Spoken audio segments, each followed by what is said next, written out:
Let's summarize what we learned in the last 4 videos. Okay, the first thing we want to make sure when we're doing partial fraction decomposition is you always want to make sure that your numerator is a lower degree than your denominator. If it is, you're good to go. If it's not, you have to perform long division. Okay. The second thing is you always factor the denominators because you're trying to use those factors to help you solve. So making sure of these 2 things will help you get every problem correct.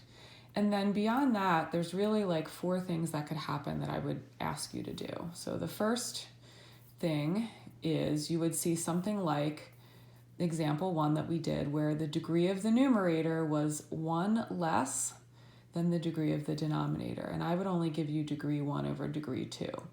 If you see that, you're going to break it down as follows into A over the first factor plus B over the second factor. And if you see degree 1 over degree 2, you're only solving for A and B. There's 2 unknowns. Okay, that was like the first example. The second example is another type you might see. In the second example, notice you had degree 2 over degree 2. You would want to make sure that you do long division. This would always happen if you have degree 3 over degree 2, right? Anytime you don't have the numerator 1 degree less, you need to do long division. When you do long division, you're going to notice this looks exactly like example 1, where I have degree 1 over degree 2, and you're breaking down this part of the fraction into the same factors that we talked about before, okay? Keeping the 1 there as well. Then we talked about having degree 2 over degree 3.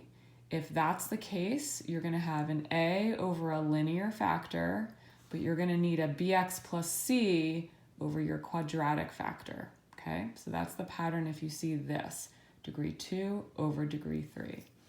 And then finally, you could see what's called repeated factors in the denominator.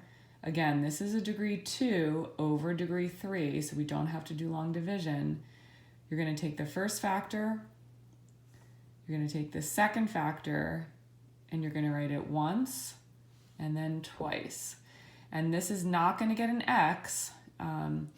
There's a proof that I could do to show you why. I'm going to skip it for now, but in these kind of situations, you only need an A, B, or C. So I'm hoping that between these 4 examples, all of the problems in my notes, you'll be able to try.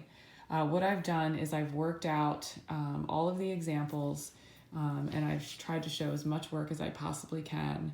So I'd like you to try those problems that I'm going to assign for the next day. And please email me with any questions. I'm happy to make a video to work some of them out if they don't make sense. Good luck.